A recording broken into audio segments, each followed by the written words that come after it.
Welcome to this edition of the Head to Head Podcast. I'm your host, Cam McKinney. This is episode number 70 of the podcast. In this edition of the podcast, I'm going to be talking about the Patriots trading for wide receiver Mohamed Sanu and the San Francisco 49ers trading for wide receiver Emmanuel Sanders. But first, let's start with the Patriots acquiring 30-year-old Mohamed Sanu, who has a career 25 touchdowns and averages 40 catches a year, and for the last 3 seasons has had over 60 catches with the Atlanta Falcons. This has been a long rumored marriage, Sanu to the Patriots. I think this rumor first started when the Patriots made that epic comeback in the Super Bowl against Sanu and the Falcons. I think that after that loss, that's when the rumor of Sanu going to the Patriots first happened, which I always thought was hilarious. The Patriots just came back in one of the most epic comebacks ever, and it's now rumored that they're going after one of your best players. And guess what?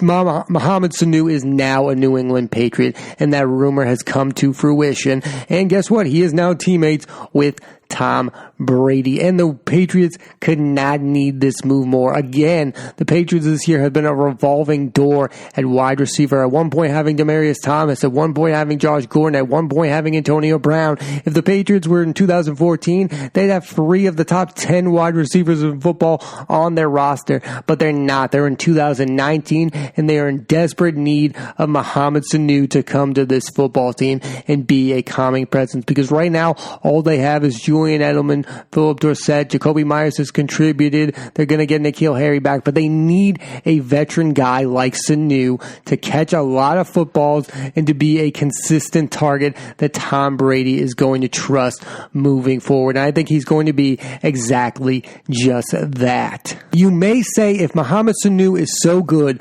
why did the Falcons get rid of him? I think one of the reasons the Falcons got rid of him is, 1, because they're terrible right now, but 2, because they do have 2 really good quality star wide receivers. I don't know, you might have heard of one of them, Julio Jones, and the other one in Calvin Ridley, who, guess what, your New England Patriots probably could have drafted. I mean, that one hurts that the Patriots didn't end up with Calvin Ridley, but guess what, they got back at the Falcons because now they have Mohamed Sanu. I think that's why Sanu is no longer on the Falcons, because of the emergence of Ridley. And Matt Ryan, the targets are going away from them, and he's throwing more to Julio Jones and Calvin Ridley, which he should, but I think Mohamed Sanu is a real quality wide receiver. This guy has been on a team with the Bengals where they had Andy Dalton, Marvin Lewis was the coach, A.J. Green. He has played with star receivers in A.J. Green. He played with star receiver in Julio Jones, and now with the New England Patriots, I think he's going to create quite a tandem with another star wide receiver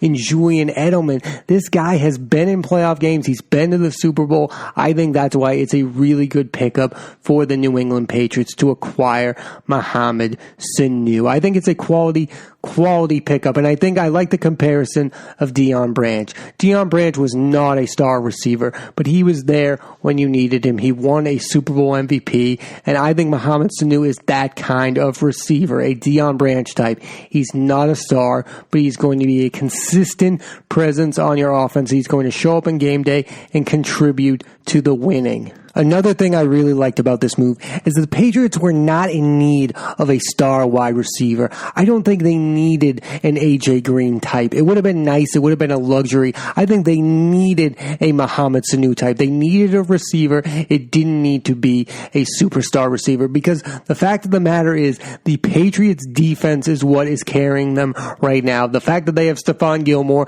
the McCourty brothers are playing out of their mind on defense. You have Kyle Van Noy, who day after day, game after game, is looking like a beast out there. Jamie Collins is having like a career renaissance in front of our very own eyes. The Patriots are not in need of a guy to come to the Patriots and score 15 touchdowns. Yes, Antonio Brown would have been really nice if it worked out, but Mohamed Sanu will work out, and it's enough. I think it is enough. Again, to get that superstar receiver, that would have been a luxury. I think to get a Mohamed Sanu type is a necessity for the Patriots. They needed to add wide receiver depth, and they did it perfectly by acquiring Mohamed Sanu. Because if you didn't acquire Sanu, then you would need Jakobi Meyers and N'Keal Harry to really perform on the big stage. But now those two can take lesser roles with Sanu, with Edelman, with Dorsett, and they can take lesser roles as rookies and really develop into winning wide receivers. And maybe by the time the postseason comes, they will be ready. But I think if week 8 came around and you needed N'Keal Harry and you needed Jakobi Meyers, I don't think you would get a lot out of them.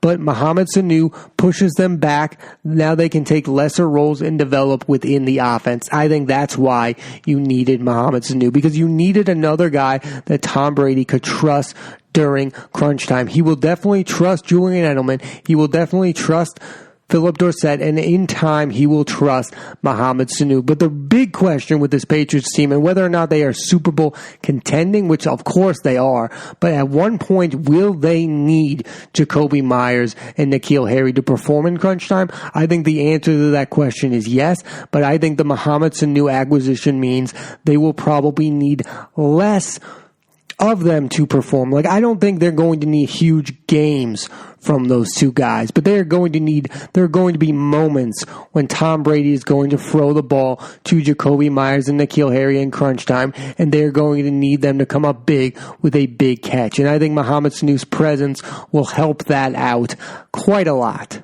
I also think the Patriots just needed somebody to be there. The fact that Josh Gordon couldn't be there, there would be glimpses where he would look brilliant, but he wasn't really there for you. I think the Patriots needed a receiver who was just reliable, and the fact that Mohamed Sanu is a reliable wide receiver is enough in this case, because you know what you're going to get from Julian Edelman. He's reliable. You know what you're going to get from Philip Dorsett. He's reliable.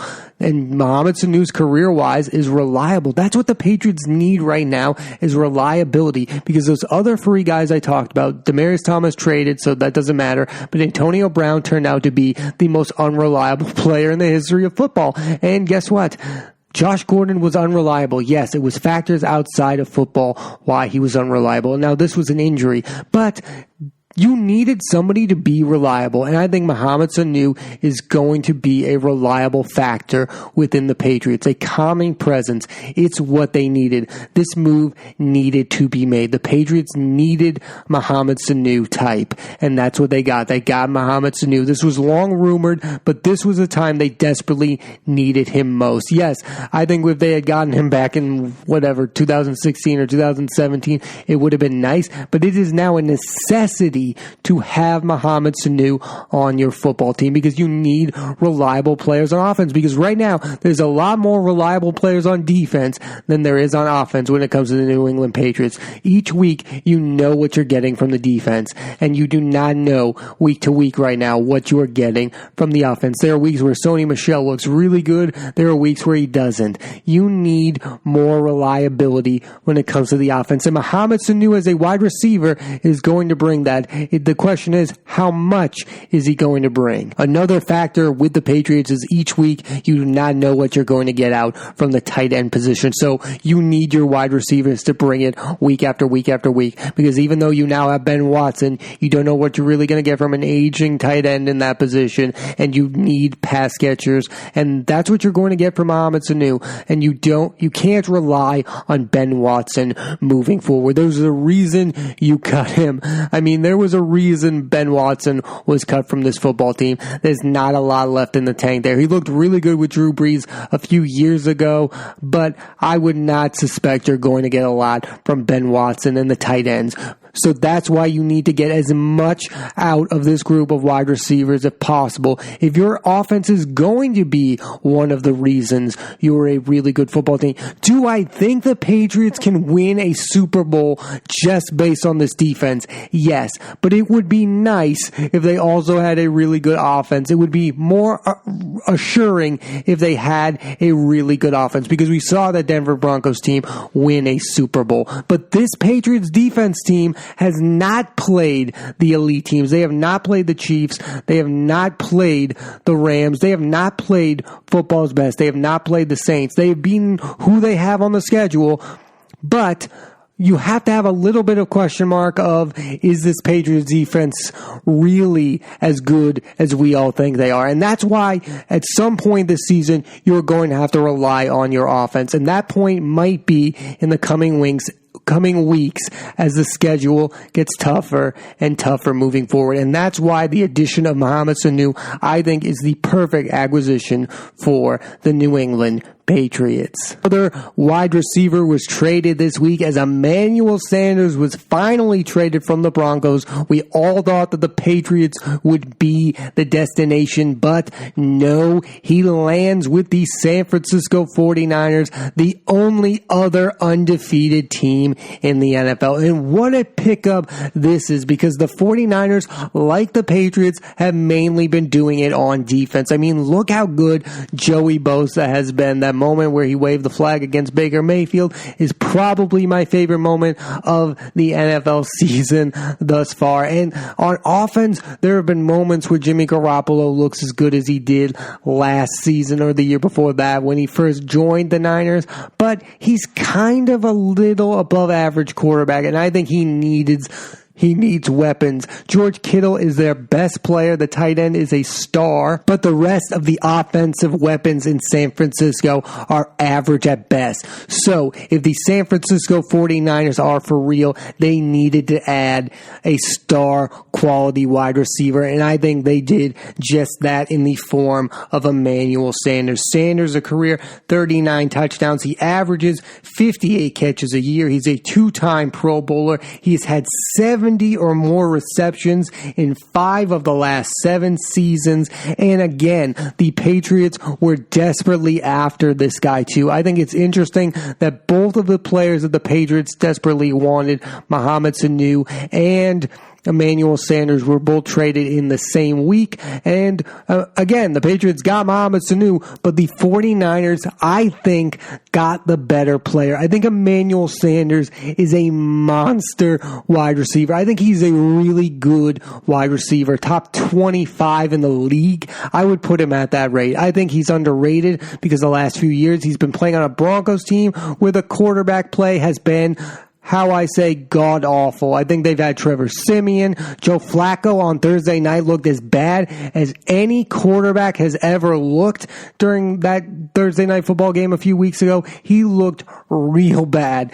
Emmanuel Sanders has not played with a quality quarterback since the days of Peyton Manning when he was dominant on the Denver Broncos. Again, he's been playing with nothing. Trevor Siemian, Joe Flacco. Again, he played with Big Ben early on in his career, but he has not played with a star quarterback in quite a while. And the 49ers paid Jimmy Garoppolo like he's a star quarterback. Well, now it's time to put up or shut up and prove that Jimmy Garoppolo is a star quarterback, because he's now given a quality weapon to go alongside George Kittle. It is time for the 49ers to prove that Jimmy Garoppolo is one of the best quarterbacks in the league. All this season, I'm just impressed with Mike Shanahan. He is looking like the second best head coach in the NFL. Move over Sean McVay. I think Mike Shanahan is doing just as good a job as Sean McVay is. I think it's Belichick, Shanahan, and then McVay. I would put Shanahan ahead of him. I think Shanahan knows what he's doing offensively, but he's also building a defensive team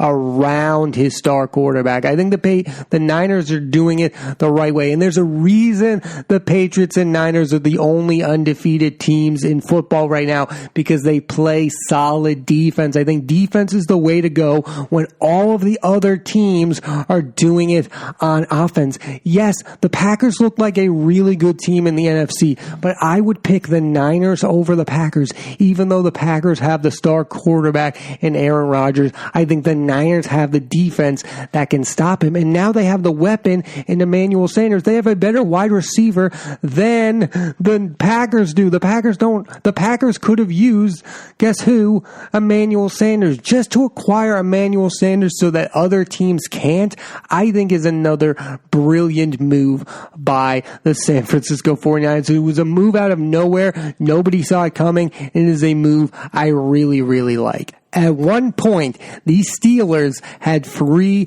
quality wide receivers. Their names were Antonio Brown, Emmanuel Sanders, and Mike Wallace. 2 of those 3 names are out of football. Again, some for character issues, some for football issues, but the one that remains is Emmanuel Sanders. He was always my favorite of those 3, and I think that's why he remained a really good football player. He's really underrated, I think. He's lasted a lot longer than Mike Wallace and a lot longer than Antonio Brown. He might not have the talent of those 2, but he's reliable. He's quiet. He doesn't talk all the time. He's not a menace to society like Antonio Brown does. He's not a one-hit wonder like Mike Wallace has done. He's done good in other football teams. The minute Mike Wallace didn't have Big Ben Roethlisberger as his quarterback, he declined in Miami immediately, and then he stunk in Minnesota. Again, Antonio Brown could have been good anywhere, but the talent isn't the issue there, it's other issues. But Emmanuel Sanders is the one that lasts. And even Le'Veon Bell, one of his former teammates, doesn't look like he's so great outside of Pittsburgh. Emmanuel Sanders, of those 4 key Pittsburgh offensive stars, is the one that has proven he can be good with other quarterbacks not named Big Ben. None of those others have proven that at all. And I think that says a lot, more so than how good those other guys are. Again, Le'Veon Bell is talented. Antonio Brown was talented. Mike Wallace was talented. But the one who's played good with other quarterbacks not named Big Ben, there's only one of those, and his name is Emmanuel Sanders. And I think he's going to do big things with the 49ers and Jimmy Garoppolo. And the last thing I want to talk about is how good these flurry of trades have been for the NFL these last few weeks. We have had some big moves. Marcus Peters was traded from the Rams to the Ravens. Jalen Ramsey was traded from the Jaguars to the Rams. And again, Mohamed Sanu traded from the Falcons to the Patriots. Emmanuel Sanders traded from the Denver Broncos to the San Francisco 49ers. This is what the NFL needs. Player movement that matters during the regular season. Those are moves that actually are impacting playoff races. The Los Angeles Rams haven't looked as good as they did last season. And on defense, they've been putrid, and Marcus Peters has not looked the same, and they don't have a keep to leave. So they went out and acquired a 24-year-old star in Jalen Ramsey. But then the Ravens took advantage of the situation and just acquired Marcus Peters, who in his first game as a Raven had a pick-6 touchdown. That is quite an acquisition for the Ravens. Marcus Peters just fell into their lap, and that could impact their playoff chases. They have a real chance to win that division with Lamar Jackson playing the way that he is. Mohamed Sanu joining the Patriots, yes, they were already 7-0, but that's a big acquisition for the Patriots and their Super Bowl chances. And for the Niners to prove that they are a real team, even though they are undefeated, there are some people that don't believe in them. They think it's only about the defense. Now Jimmy Garoppolo has a chance to prove he is an elite quarterback with an elite target in Emmanuel Sanders. All 4 of those trades have had big impact on this season, and that's without mentioning the Seahawks, right before the season started, got Jadeveon Clowney from the Texans. There have been moves that have impacted the football we are seeing. There are so many years that go by where no big moves happen in football. No big trades ever happen. This year, that is not the case, and the NFL needs more of it. I hope there are more moves that happen during and before the deadline, because they have real moves that have real impact. These are star players. Marcus Peters was once thought of as the best corner in football. He was let go by the Rams, and then the Ravens just plucked him, and he had a pick-6 touchdown. Those are moments I'm here for. Jalen Ramsey, the Rams gave up 2 first-round picks for him. He is going to need to put up or shut up. He cannot sit and rest anymore. That's an interesting storyline that can only happen because of these big trades. The Patriots finally got a reliable wide receiver in Mohamed Sanu. Does their offense have enough to keep pace with their defense? That's an interesting storyline. And the Niners, again, acquiring Emmanuel Sanders to go along with Garoppolo and Kittle.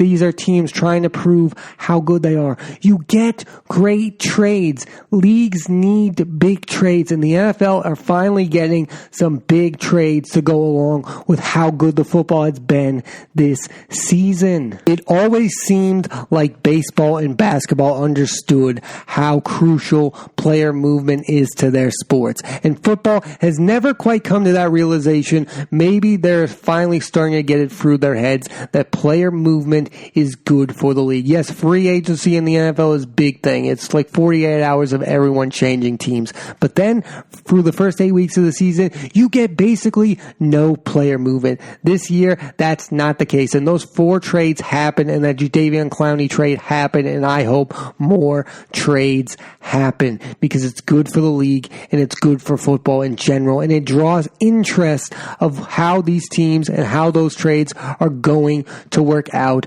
for those teams. The San Francisco 49ers acquired Sanders. The Patriots acquired Mohamed Sanu.